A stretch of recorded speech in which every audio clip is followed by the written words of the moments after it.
The Durian Heat, bringing big ideas and critical opinions in Southeast Asia. Hi, this is Arlene. Hi, this is Gowri. And we are back again on our second segment of today. Apologies for a bit of technical interruption earlier, but we are back with our two guests today to talk about, of course, a topic that I think Malaysians are starting to get used to it, which is the Goods and Services Tax, or GST, in Malaysia. Is it a yay or nay for consumers? With us, there's Firdaos Rosli. He's a senior fellow of ISIS Malaysia. And of course, we have a member of parliament for Sungai Siput and also part of the Parti Sosialis Malaysia, which is Dr. Jeyakumar.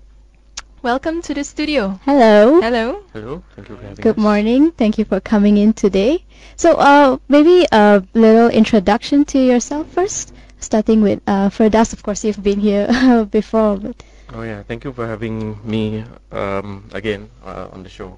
I'm Firdaos. I'm currently the ISIS fellow, focusing on economic studies in ISIS. I've been with ISIS for the last 4 years now, coming to 5. And prior to that, I was with the Ministry of International Trade and Industry for 7 years. And I was in the private sector prior to that. So there were already talks about GST back then. yeah, maybe you can let us in. Yep. Started way back. And a bit of background of Parti Sosialis Malaysia and your view on GST earlier last time. Well, we've been against the GST from whenever it was started, about 10 years they're talking about it, and we've been against it since then. Parti Sosialis Malaysia is a small party which was formed about 1998, and I'm the sole member of parliament from the party, and I'm from Sungai Siput constituency.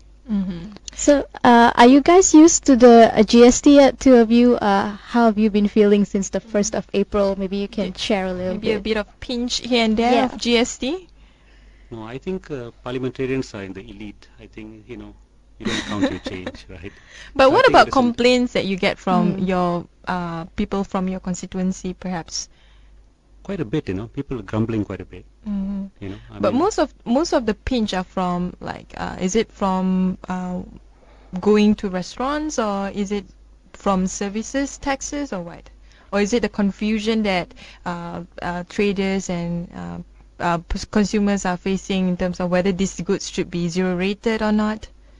All kinds. All kinds. There's some outlets who are confused as to what to do about it. So that's one problem, and they're worried they'll get into trouble with the law.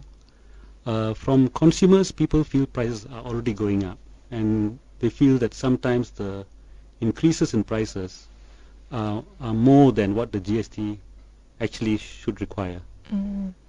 And you shared earlier, off air of course, that you felt a bit of pinch on the confusion whether there should be a service tax or there should just, be just a GST tax. So has it been like ruining your dinner and lunch? Well, I think everyone is feeling. Well, I wouldn't call it a pinch, but everyone is feeling the change in the tax system, because it's probably one of the biggest reforms that we have done since last couple of years. And probably the difference between you and me and the rest of all of us here is probably the magnitude of it. But I think, in my personal view, that the response as a result of GST was pretty much muted. I expected much more than this, in fact. But this is probably due to 3 factors. One is probably the long gestation period of 17 months.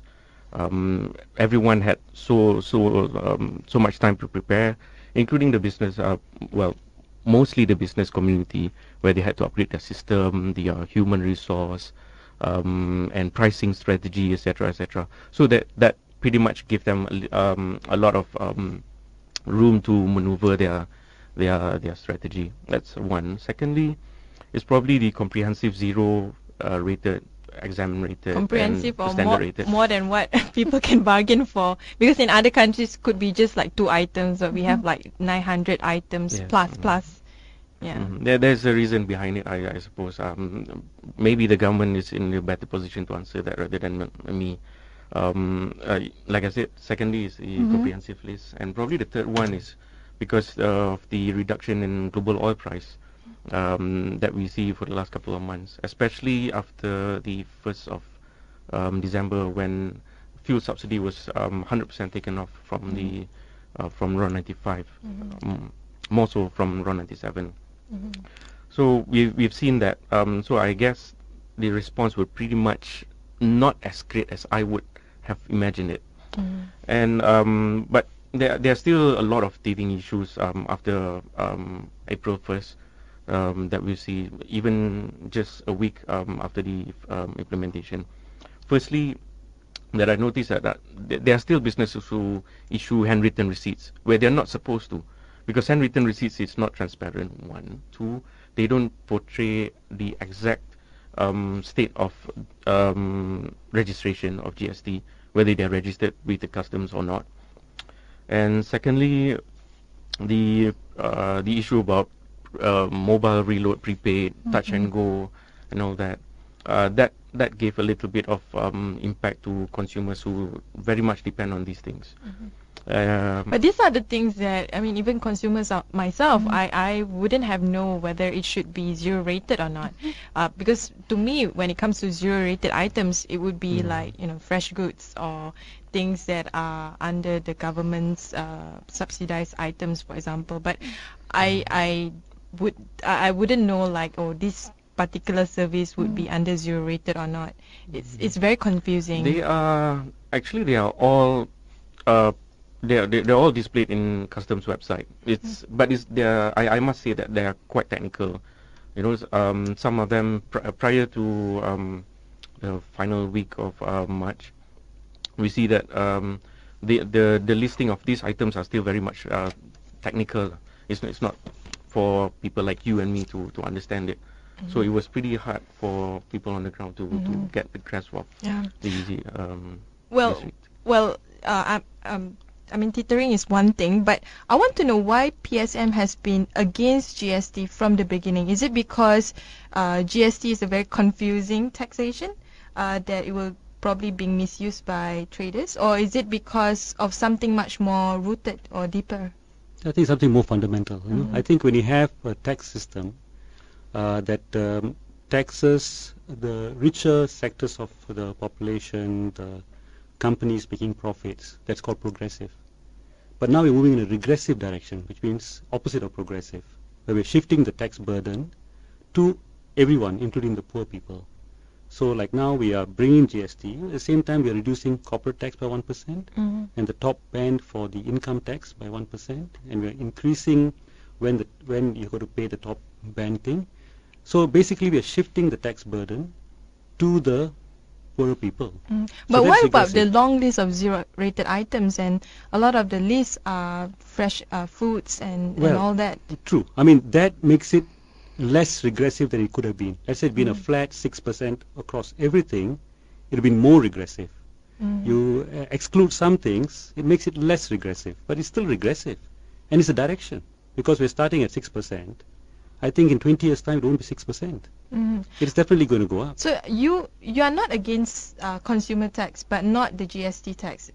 I want to be clear on this. The GST is a consumption tax. I mean, if you want to just tax luxury items, expensive restaurants, you know, those kinds of things, I think that's fine. Hotel stays, you know.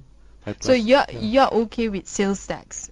If it's specified, if it's very specific for certain things, but not for this generalized thing. See, if you look at the bottom 40%, their debt level is already maybe about 3 times their annual income. You know, so it's a huge debt level that our people are struggling under. You know, many families are facing that. So you add on increased prices to them, I think it's going to make their situation worse.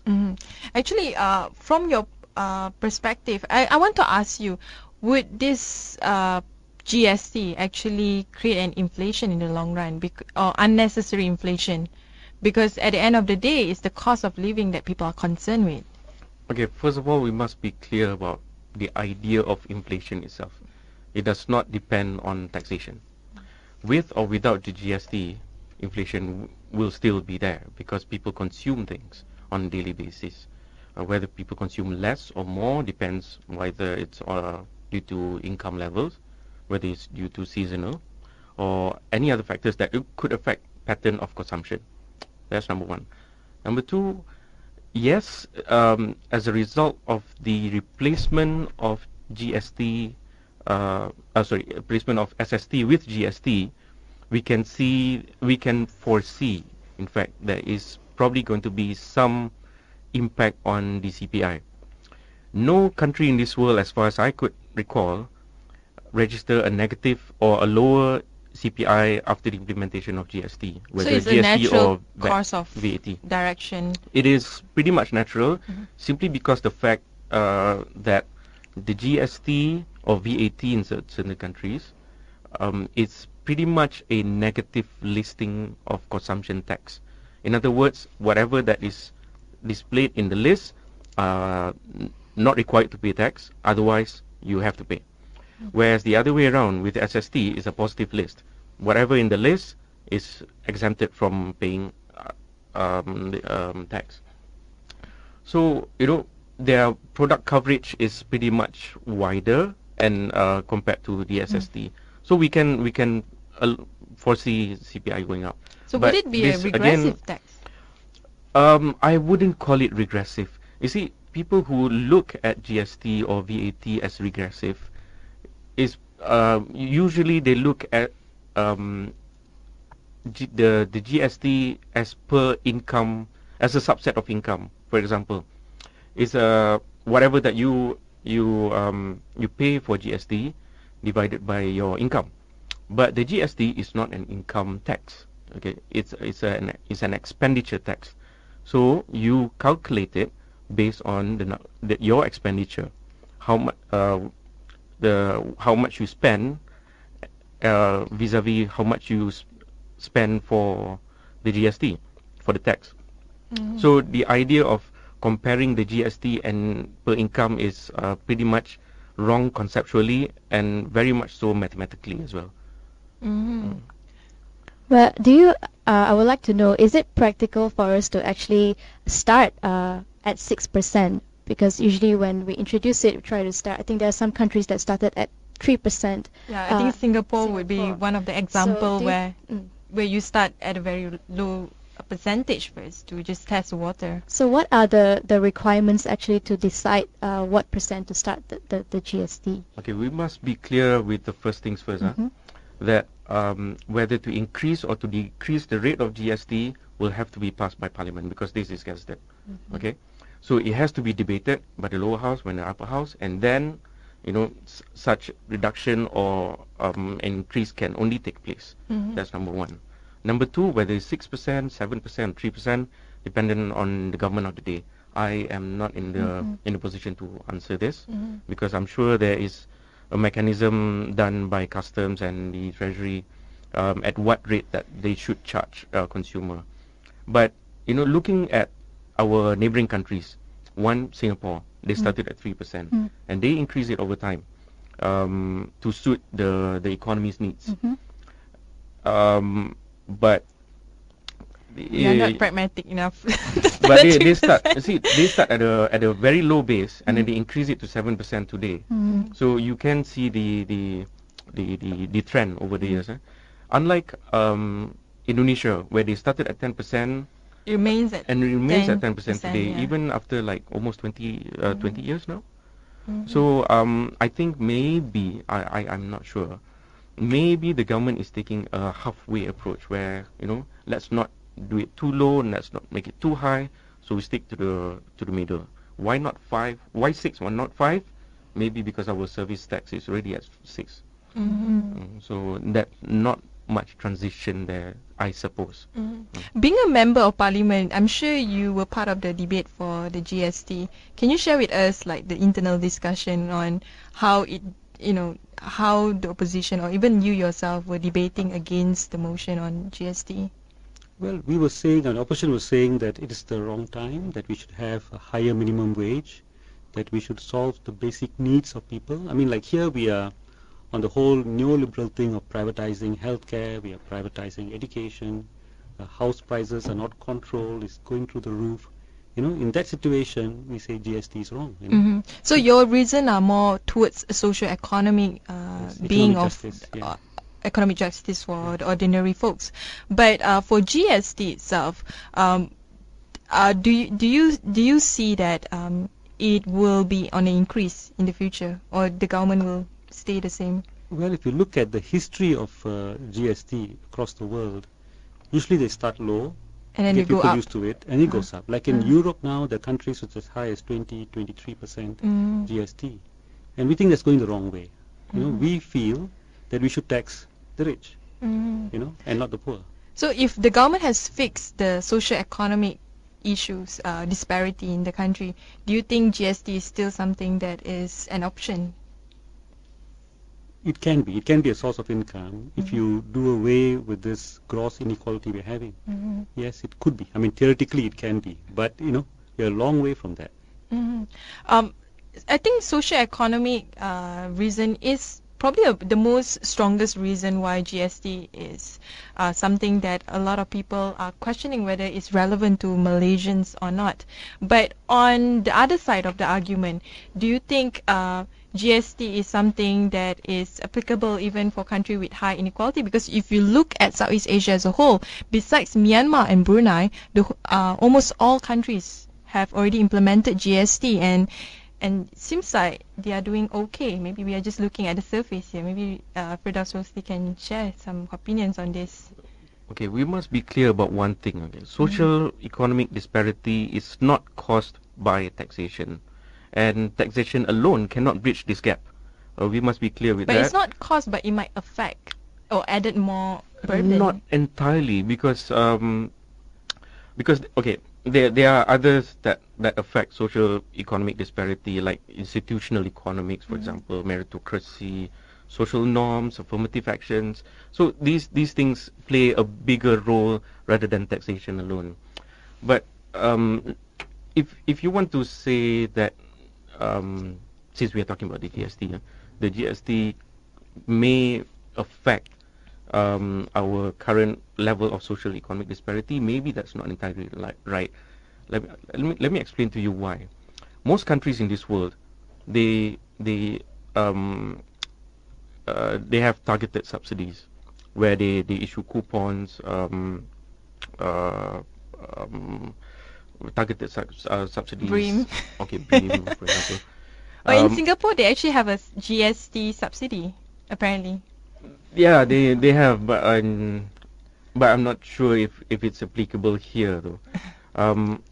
See, before 2008, we spent a lot on one kind of subsidy, which is petrol subsidy, and in 2009 we spent about 70 billion ringgit only for fuel subsidy, because I think back then the government thought that, you know, the best way to tackle subsidy or to provide some kind of a support to the lower income group is through fuel. So fuel subsidy did not work, and it proved to be a very costly adventure for the government. So what they did is that they turned it the other way around. So they introduced targeted subsidy through BRIM, all the One Malaysia products lah, Kedai Rakyat Satu Malaysia and whatnot. And then you know, there must, you know, these things must come from another source of income. Okay, we've seen since the last couple of years that petrol income is petrol royalty is on a downtrend for obvious reasons, and I think there must be some kind of a support to the government's revenue, whether to increase or to expand the tax base, or just diversify the economy, or probably the mixture of both. So, you know, most countries in this world introduce the GST like reform first before they introduce targeted subsidies. But we are doing it the other way around. So we introduce these things first and then GST later. So there, as a result, you know, you see we have a very much targeted subsidy today compared to prior 2008. But there are also many of us that I noticed that are discounting the other side of GST, or rather the whole tax system, which is the redistributive feature and the transparency impact to the rakyat as a whole. Prior to this, nobody mentioned anything about service charge. You know, you go to the restaurant, you consume, you order food, you pay, there's a service charge on 10%, nobody kick a fuss. But today, you see, people start to question, why am I being charged 10% So the awareness is on higher this? now. Awareness is higher because there are more taxpayers today than previously. You know, so there is sense of accountability there from the rakyat side. You know, every time when you make a purchase today, you want to see that receipt. What am I paying for? You know, there are some companies who actually itemize these things in their receipt, no matter how small the receipt is. You know. And then you see, hey, I'm actually paying 12 ringgit over something that I pay for X amount. You know, so you know, over time, you tend to have this at the back of your head that I'm actually paying tax directly or indirectly. Prior to this, you don't know, you don't see it in the receipt because these things are not transparent. And a lot of another argument just to support GST is everyone is a taxpayer now. So everyone, every decision making by the government is accountable, or every rakyat is accountable to their government as well, or the other way around. Previously, most of us pay tax directly or indirectly, okay? But we didn't get to see how much we pay in reality. But now, you know, now that we tend to scrutinize every single thing that we buy, so you know, there's a little sense of awareness that we have in us to estimate perhaps how much we're paying for tax on a daily basis, in fact. We will take one short break. When we return, we will continue our discussion on GST impact towards the consumer in Malaysia. The Durian Heat, bringing big ideas and critical opinions in Southeast Asia. Hi, this is Arlene. Hi, this is Gowri. And you're back with us again with Firdaos, Rosli, and also Dr. Jeyakumar to talk about GST, its impact on consumers. So, Gowri, has it impacted you yet? It has impacted me tremendously. I think on taxi services, right? Taxi, yes, because I don't have a car. So before this, I was using taxi a lot. But ever since the GST, the price has been just crazy. The meter just shoots up every 30 seconds. And it just freaks me out, and I just resort to walking these days or taking the bus, because it's just, I mean, I'm still a student as well, and it's just beyond what I can afford. And there is nothing being done about it as well. So I think that goes back to the earlier argument of Dr. Jeyakumar about social economic reasons, and especially for students, you know, there's you don't really earn you know the kind of full income that adults, quote unquote adults, would earn. So there's a lot of limitation in terms of spending. So, but you, from your side, you're actually suggesting, like, if the government really is wanting to increase its tax, its income or economic revenue, it can do it through other forms of taxation. And maybe you can explain more about that. That's quite right. I mean, you know, the government should tax people who can afford it, you know. But I think, you know, having said that, this has got to be done in a way which is in an international network. You see, for example, one reason why bringing GST in is because the government wants to reduce corporate tax, which is lower in Thailand, it is lower in Singapore. So the government feels that FDI won't come to Malaysia if our tax is higher than Singapore. But do you think that's a valid reason? You want to get more investors and companies to invest in Malaysia? Yes. No, I'm not trying to say is this is a reasonable fear that if you don't reduce your corporate tax, you lose out in this race to get more FDI. But see, what happens is when we reduce our corporate tax, then what happens if Singapore and Vietnam also do the same thing? Then we are forced to reduce it even further. Then we got to increase up GST to make up the shortfall. So it's what we call a race to the bottom. We race to the bottom in taxation, we race to the bottom in environmental control. So this is the wrong way to go. So what we would say is, we're spending so much time in the TPPA, rounds and rounds of negotiations. We spend a similar amount of time with other countries in ASEAN saying, okay guys, let's stop reducing our corporate tax. Shall we agree that next year we all increase our corporate tax by 1%? That could be one of the discussion in the AEC, I guess, It could or be. the ASEAN summit. See, because the problem now is if we keep our corporate tax or we increase our corporate tax unilaterally, then we are at a comparative disadvantage vis-a-vis other ASEAN members, because the FDI will tend to go to other countries and not to us. But if we, as a group, as ASEAN, agree that we all, wherever our tax base is now, we all increase our corporate tax by 1% per year for the next 5 years. When you say corporate tax, meaning tax towards both MNC, SME, even the makcik seller selling nasi lemak on the road. No, corporate tax is the tax on profits declared by companies. So if a company doesn't have profits, it's not on earnings, it's on profits. I see. So that's what's corporate tax. And actually, MNCs, people, those guys don't pay tax anywhere. They what MNCs do is they set up headquarters in Caymans and declare all the profits there. So by transfer pricing, they don't declare the profits in Malaysia or in China or even in the UK. So if the government can increase the corporate tax, and would the income from the corporate tax enough to cover it without having GST or any consumption tax? Yeah, I think corporate tax now brings in, I think last year, not mistaken, it's about 35 billion. GST, without even taking off the SST component, GST is going to bring about 24 billion. So yes, I mean corporate tax can cover. Can cover. Maybe from an economist point of view, do you think if the government is really, wanting to increase its revenue portfolio, it can somehow focus on other forms of taxation? Because their perspective that's saying that if we just introduce inheritance tax, another one would be the capital gains tax, it will not be enough to cover other forms of to cover government's revenue for that particular fiscal year, for example. There's one common feature among countries with inheritance tax and the likes, which is the GST. They all have the GST. Why some countries prefer to have GST first than other kind of taxations? You see, during economic downturn especially, the one that get hit the most is direct tax, which means taxation on income. Okay, so when these things are badly affected, countries have very little room to maneuver, or rather to do any policy space, because the income is very much limited.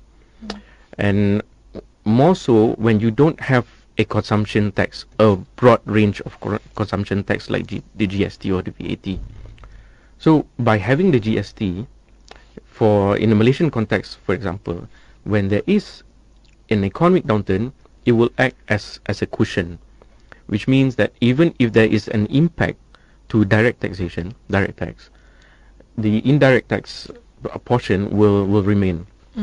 But won't people reduce their consumption when there's an economic downturn, and you will still lessen the government's income? Probably more so on the corporate level rather than on individual levels. I see. So corporate tax is unstable, is that what you mean when it comes to revenue for government? Corporate tax is clearly unstable. If you look at countries like Hong Kong, for example, they have been wanting to increase the tax since 2006, and in fact they even want to introduce the GST since 2006, but they can't do so. You know why? They are a tax haven. So they don't, Hong Kong is one of the countries, probably the countries with the least number of tax. And where do they get the money? Well, they are a trading nation, highly trading nation. They have many sources of income apart from taxation.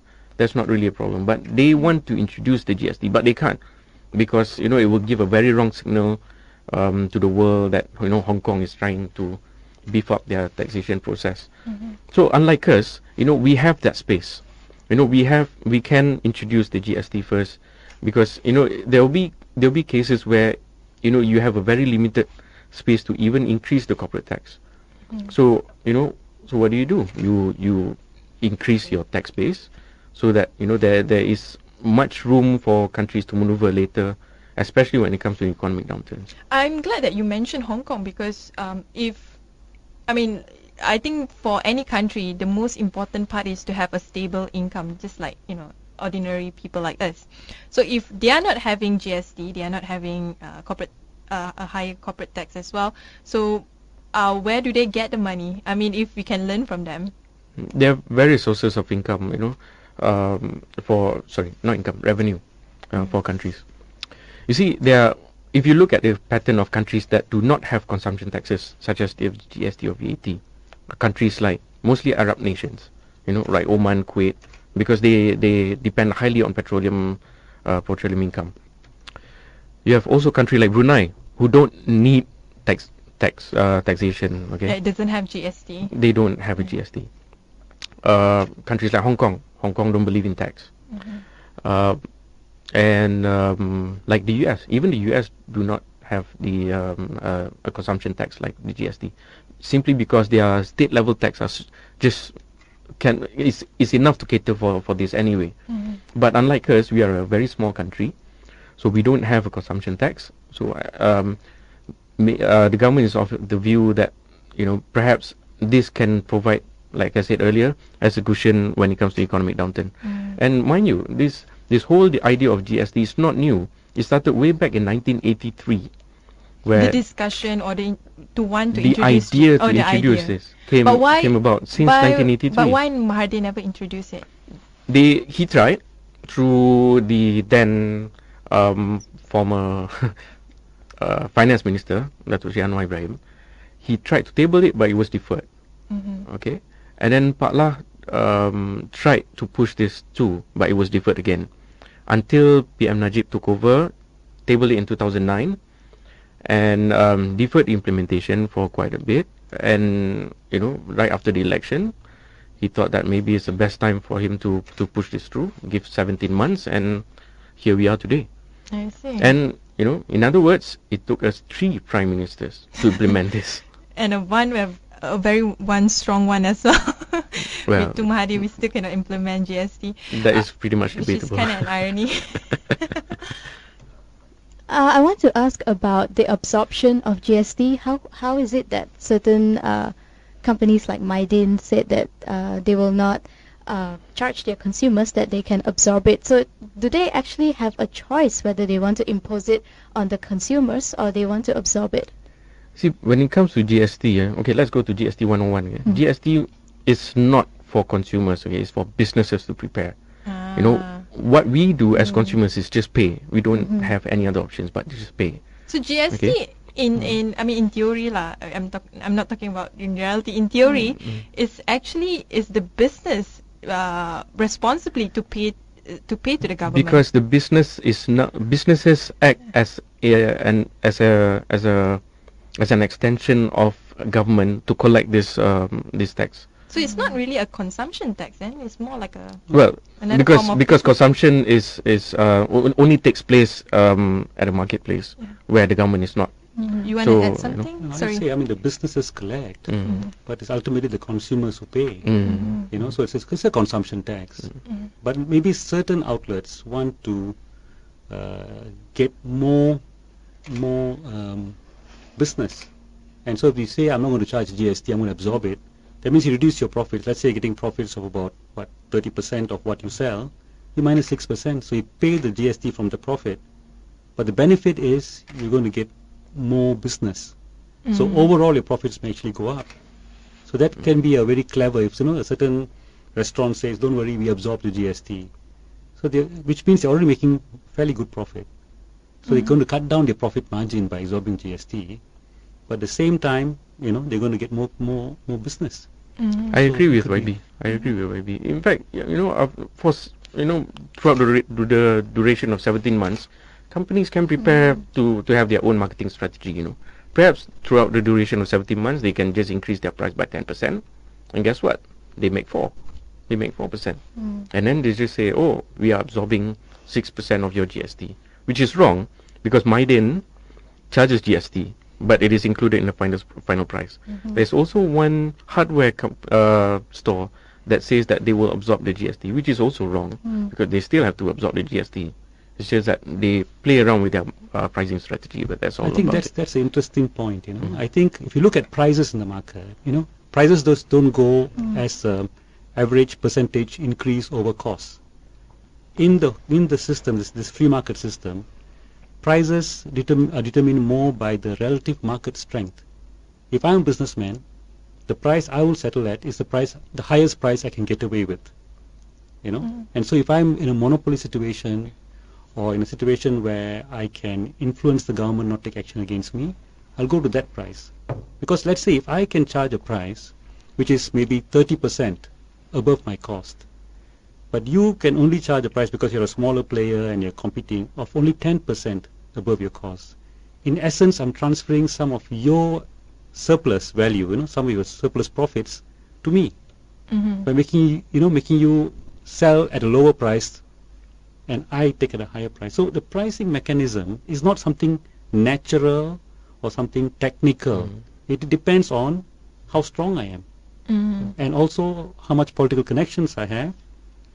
Those things make a difference. So if I'm in a monopoly situation, you are better at a better position to absorb the GST cost, is it? To rise my prices higher, so that I can meet the GST. So I can do that. So pricing depends on market position. Well, what your point aside, because we do have Anti-Profiteering Act, and there are some clauses within the GST Act that punish traders that increase their prices without having justification on the GST. But how can the government pinpoint that this person is charging more than what the GST required when they can simply play around with the prices? See, we have about 350,000 outlets which have got GST registration, and another about 1 million who are not GST registrable because they are volume. Now, how can the customs with about 2,000 enforcers cover all these people? You just can't, And so, like the other day I saw in the papers, someone was saying his medicines that he got to buy, has gone up from $72 to about $90, So it does go up, and it all depends on who gets away with it, And I think the government doesn't have a large enough enforcement force. I thought we have one of the largest civil servants. Civil servants, yeah, but not everyone looking at GST. Only customs. Not everyone in customs. Yeah, and even customs, I hope they have got very effective ways to deal with graft, because otherwise you go and find something, like you complain about something. If your mama friend gives him some money and say, "Okay, tapalah, lain kali," will he just go away? What is the mechanism to control that? Do you have anything to respond on that? Well, enforcement can only come from complaints from consumers like you and me. If you see anything that irregular with your receipts, or you're being charged over a supply that that is rendered to you without an official receipt, and if you choose just to keep quiet and then deal with it, then there won't be any enforcement by the government until and unless you pick up that phone and then complain. But do you think the government would, the enforcer would actually enforce it? Because I think we are used to the idea that whenever you complain about something, whoever the enforcer is will just say yes, but they never really follow up with their investigation or action. If I remember correctly, I read in the media report somewhere saying that there are already about 300 companies that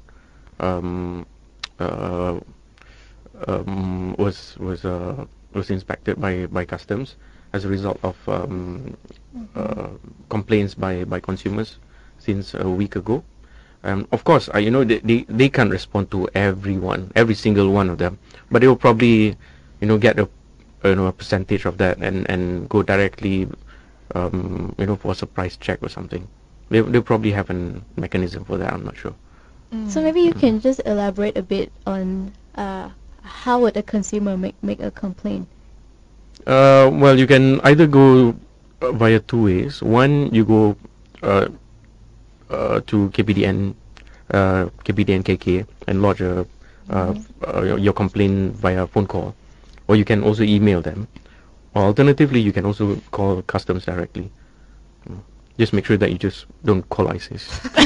we don't do those kind of things. And they'll probably call for you like, "Can I ask something, Firdaos?" regarding on the GST? I don't represent the government.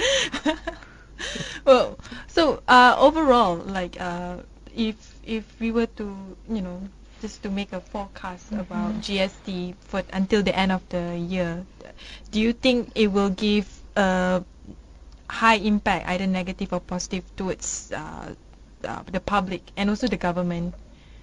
Perhaps both of you can answer that question. See, I think you also look at the impact of GST on the smaller firms.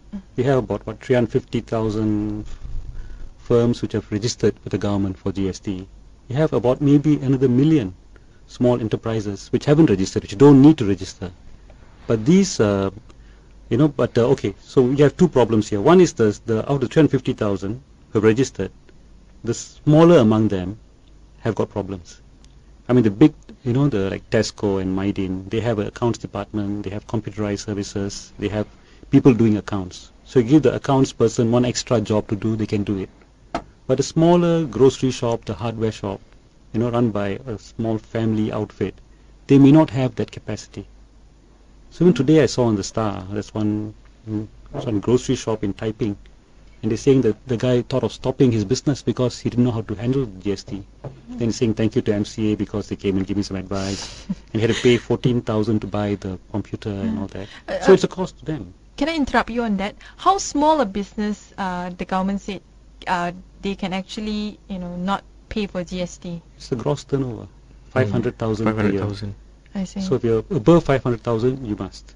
I see. So that means they could have It's afforded voluntary. GST, right? Voluntary if you are. This is if you not fall under that. 500,000. It's 500,000 of gross turnover, not profits. I see. So 500,000 divided by 12 is 40,000. If you say a profit margin is 10%, then it's about 4,000. It depends on the profit margin. So is, it right? doesn't really cover like probably the grocery, your mom's and pop's grocery down the road, right? It's more like. You can volunteer and register. I see. There's no stopping. Okay. So these are the smaller ones, the ones who have to register, but they're not the big guys who don't have their own accounts department. So let's say if you are not very well educated, you can't handle the computer, then you got to probably get someone to come in once or twice a week to do your books and file the returns. That's the cost for you. You got to maybe you have to buy a computer, maybe you got to buy the software. So I think a lot of smaller businesses are also having problems. So you can focus on the consumers, yes, but also all the smaller businesses also have problems. And then you have the other problem. Those who are not registered with GST, especially those dealing with food, they can't claim the input tax. If I'm a big restaurant, right, and I'm charging GST, I can claim input tax on fresh food that I buy. I can say, I don't have to pay, I can claim back whatever input tax that I'm paying for my service.